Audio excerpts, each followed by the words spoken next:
Most of us have at least one bad habit that we want to change. Maybe you want to stop arriving late to events, stop cracking your knuckles like I do, or stop constantly scrolling through Instagram or Twitter during your devoted work time. Now, regardless of what bad habits you want to break, there are some simple tips that can help you do that successfully. And that is the focus of today's episode. Hi, it's Otaosese and welcome to my web series. If you've been struggling to change some bad habits and you're ready to make the commitment to do so, then you must watch this episode. Here's why we're talking about this. This year, we were all forced to slow down, pause, and ponder.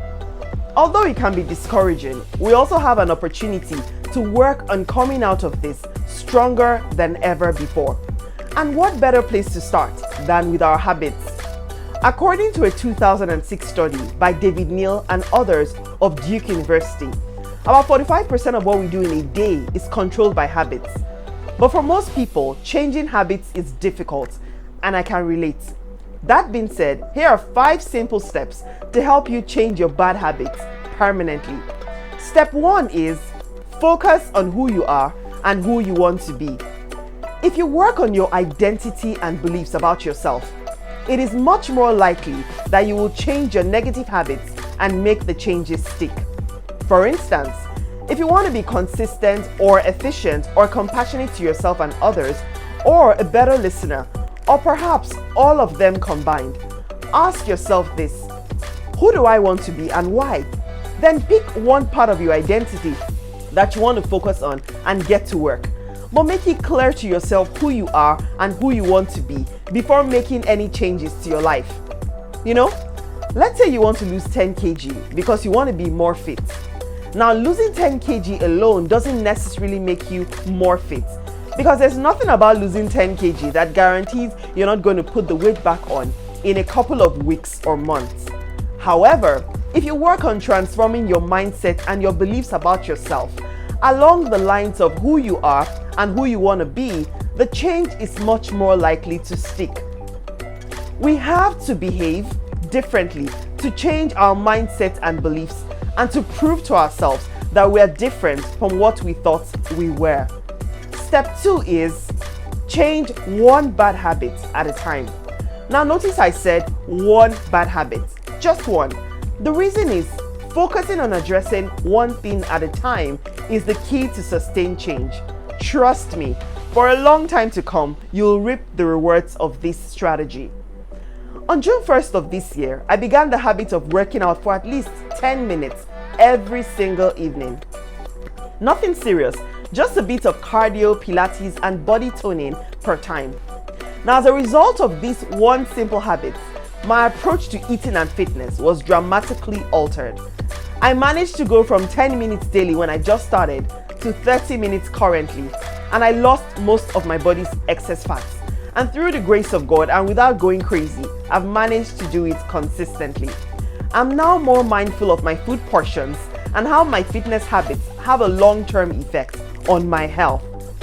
Plus, I got serious about fitness once I started on that path, and I'm working out regularly now. All these came from that one simple habit of working out for at least 10 minutes every day. Fortunately, there is amazing study and research on changing habits, and as Charles Duhigg, author of The Power of Habit, said, if you believe you can change, and if you make it a habit, the change becomes real. Step 3 is choose a starting point. To remain consistent, you need to choose a starting point that you know you will commit to, regardless of whether you have a busy week, have tons of owambe and clubbing to attend during the weekend, or simply don't feel like it. First off, when you commit to what you set yourself up to do, you will be proud of yourself. Secondly, consistency and momentum would be established, which are both key to transforming any repetitive action into a habit. And on those days when you don't feel like doing that thing, instead of not doing it at all, do the barest minimum. Let's say you do 30 minutes of cardio every day, and it so happens that you don't feel like doing it today. Instead of not doing it at all, you should just do it for the shortest possible amount of time, like 10 minutes only, or even 5. Now, once you know who you are and who you want to be, and what habit will help you in becoming that person, it's time to start acting that way by implementing your desired habits. Step 4 is change how you set your expectations. This is how we typically set goals. For example, we might say, I want to lose weight, so I'm going to lose 10 kg. Or, I want to have more savings, so I'm going to save 100,000 naira. Now, these are both good goals to have, but here's the problem. These goals are only centered around results and not around who we are. They are just concerned with changing our results, e.g., losing weight, having more savings, writing a book, winning an award, and so on.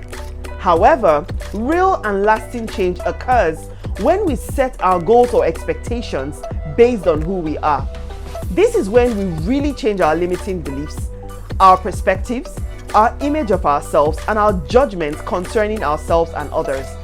Now, this does not mean that setting your goals based on results alone is a bad thing.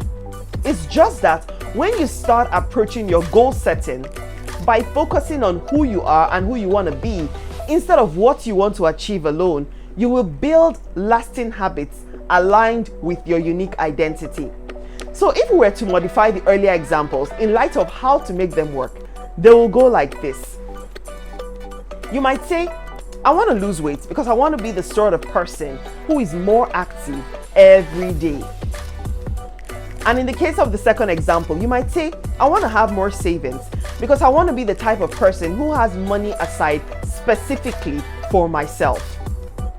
And as James Clear said, become the kind of person who can achieve the things you want to achieve. The results can come later.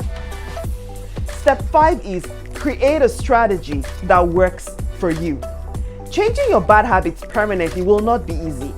It's so simple to regress to bad habits and go back to what's familiar, like lying in bed, just scrolling through Instagram for hours on end, eating badly, or not exercising. I've reverted to bad habits a couple of times in the past, so I know. This is what I need you to do. Create a certain zone where the wonder and transformation takes place for you. For example, I block out Thursdays and Fridays specifically as my days to create the content and write the outlines for my weekly teaching series here on YouTube, and I don't plan anything else on those days unless it is absolutely necessary. I also deliberately limit distractions when I'm working so I can be most efficient at work and able to spend quality time with my children afterwards. Be kind to yourself, pace yourself, and have a strategy that works for you. And don't judge yourself if you mess up. Just find a way to get back on track quickly. What we do makes up a huge part of who we are. Therefore, it's important that we do what provides us with the happiest and healthiest lives. And if you need a little extra motivation, gather around you a community. In other words, change bad habits together with your support system. Typically people you trust and care about, and vice versa. So this way, sticking to that commitment will be more likely. And that's what I have for you for today. I hope you found it useful. Now I have some questions for you. What's one habit that is currently hijacking your joy or progress? Also, I want to know, what's one concept or strategy that has helped you change a bad habit in the past? Let me know in the comments below. As usual, to get more insights and ideas from me, head over to Otaosese.com and let's discuss there. And to get fresh insights and ideas on how to become and deploy your best self in life and business, and some other valuable info for subscribers only delivered straight to your inbox, go to Otaosese.com and sign up for updates. Be mindful and stay grateful. Thanks so much for watching, and I'll see you next time.